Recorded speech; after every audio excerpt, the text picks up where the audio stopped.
ලංකාවේ ඉඳන් UAE වලට එනකොට පොලිස් රිපෝට් එකක් ගන්න ඕනේ. ඒක ගන්න පට්ට අමාරුයි නේද? නෑ. බලන්නකෝ මේක. හරි. ඔයා ඉස්සෙල්ලාම යන්න ඕනේ ඔයාගේ පළාතේ ග්‍රාම සේවකව හම්බ වෙන්න. ගිහිල්ලා ග්‍රාම සේවකට මේ විස්තරේ කියන්න. කියලා ග්‍රාම සේවකයන් ග්‍රාම සේවක සහතිකයක් අවශ්‍යයි කියලා.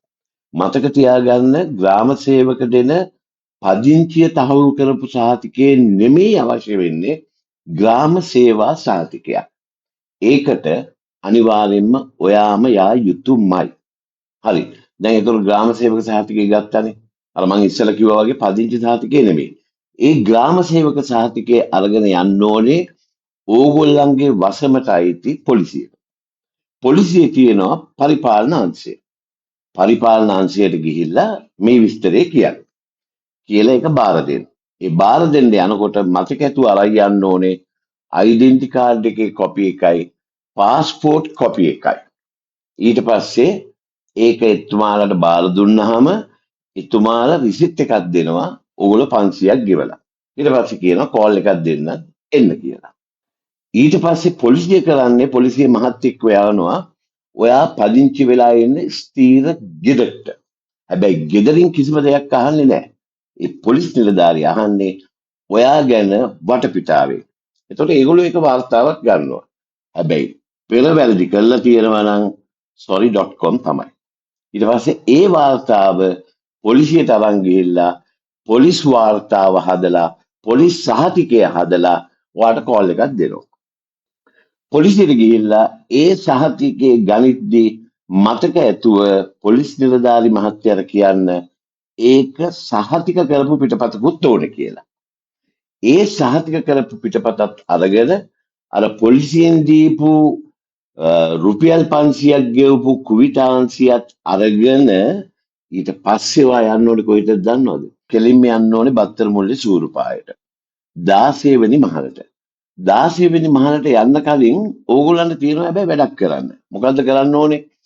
ඒ වෙබ්සයිට් එකට ගිහිල්ලා ඔන්ලයින් අපොයින්ට්මන්ට් එකක් ගන්න ඕනේ. ඔන්ලයින් අපොයින්ට්මන්ට් එක නැතුව එතනට යන්න බෑ.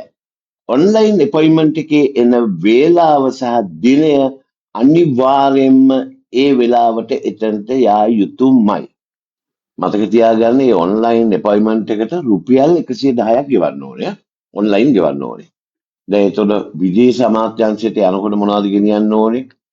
අරගත්ත පොලිස් සහතිකය. ඒකේ සහතික කරපු පිටපත. ඔබගේ හැදුනුම්පතේ පිටපත. ගුවන් ගමන් බලපත්‍රයේ පිටපත. ඕක අරගෙන ගිහිල්ලා ඔයාම ඉදිරිපත් වෙන නිසා එතනට ලියුමක් අවශ්‍ය නැහැ. මේ කාරණාව කියලා ඒගොල්ලෝ කියනවා හරි කවුන්ටරයක්. ඒ කවුන්ටර් එකට දුන්නන් පස්සේ ඒගොල්ලෝ ඒක සහතික කරලා ඔයාගේ අතට දෙනවා. ටික වෙලාවක් ඉන්න මේ.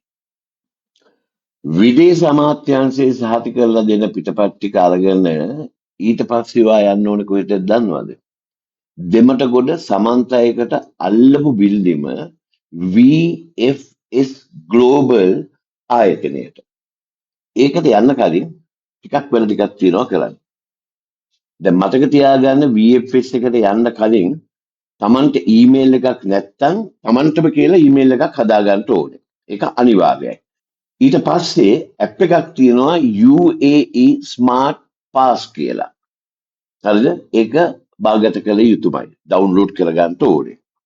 ඔයාලා VFS එකට යනකොට අරගෙන යන්න ඕනේ පොලිස් සහතිකය. එතකොට අර මං කිව්වා වගේ පොලිසියෙන් සහතික කරලා දීපු පිටපත. එතකොට පාස්පෝර්ට් එකේ කොපි එක. ඊට පස්සේ ඩෙන්ටි කාඩ් එකේ ෆොටෝකොපි එක. ඊට පස්සේ විදේශ අමාත්‍යාංශයෙන් සහතික කරපු පිටපත. මේ පහම එතනට බාර දෙන්න ඕනේ. හැබැයි මතක තියාගන්න තමන්ගේ පාස්පෝර්ට් එකත් ඩෙන්ටි කාඩ් එකත් අරගෙන යන්න. දැන් අර ඉස්සර වගේ VFS එකට ගිහිල්ලා කරදර වෙන්න ඕනේ නැහැ. UAE එම්බසි එක තියෙනවානේ ශ්‍රී ලංකාවේ. ඒකේ සහතිකේ UAE විදේශ අමාත්‍යාංශයේ සහතිකේ ඒගොල්ලෝ අරගෙන දෙනවා. ඒ හින්දා කරදරයක් නැහැ. ඒක අරගෙන ඇවිල්ලා UAE වලට ඉදිරිපත් කරපුවාම ඔය ප්‍රශ්න සියල්ලක්ම ඉවරයි. දැන් ඔයාලා VFS එකට වාර දෙනවානේ. ඒගොල්ලෝ ඒක බලනවා. බලලා ඒක සියල්ලක්ම සම්පූර්ණ නම් එයාලා ඒක accept කරනවා. ඊට පස්සේ ඕගොල්ලන්ට කියනවා ක්‍රෙඩිට් කාඩ් පතක් මගින් හෝ ඩෙබිට් කාඩ් පතක් මගින් අර ඔයාලා දාගත්තේ ඇප් එකක් ඒ ඇප් එක through දිරාම් 353ක් ගෙවන්න කියලා. දැන් ඒක ඒ ඇප් එක හරහා ගෙවනවා. එතකොට අර ගෙවන මුදලේ රිසීට් එක එන්නේ ඔයාගේ ඊමේල් එකට. ඒ කියන්නේ ඒක සක්සස්ෆුලි ඒ ට්‍රාන්සැක්ෂන් එක උණයි කියලා. ඒක ෆොටෝකොපි එකක් අරගෙන VFS එකට දෙන්න ඕනේ. ප්‍රොසෙස් වෙන්න VFS එකේ දවස් 3ක් 5ක් අතර යනවා. ඒ කියන්නේ වැඩ කරන දවස්. හරි. ඊට පස්සේ ඒකේ සියලුම පිටපත් ෆෝල්ඩර් එකක් හැටියට PDF එකක් ඕගොල්ලන්ගේ ඊමේල් එකට එනවා. ඒක ප්‍රමාණවත්. ඒක print out ගන්න ඒව අවශ්‍යතාවයක් නැහැ. ඊට පස්සේ ඔයාලට තියෙන්නේ ඒ PDF එක ගෙනහිල්ලා ඕගොල්ලෝ වීසා ගන්න වීසා ඇප්ලයි කරන තැනට දුන්නාම එයාලා වීසා එක දෙයි. මේ වගේ වැදගත් දෙයක් හරියට පැහැදිලි කරලා දෙන්නේ මෙල් ටීවී විතරයි. මෙල් ටීවී ෆලෝ කරලා තියාගන්න. ඒ විතරක් නෙමෙයි. ඕගොල්ලන්ට යම් කිසි ප්‍රශ්නයක් පැනනගුණොත් ඒක සමාජයට තුරු දෙන ප්‍රශ්නයක් නම් ඒක පිළිබඳව දීර්ඝ වශයෙන් පැහැදිලි කිරීමක් අවශ්‍ය නම් කමෙන්ට් එකක් දාලා තියන්න. මට මෙහෙම ප්‍රශ්නයක් තියෙනවායි කියලා. අපි මෙල් ටීවී සැදී පැහැදී ඉන්නවා. මතකනේ ෆලෝ කරලා තියාගන්න. ජය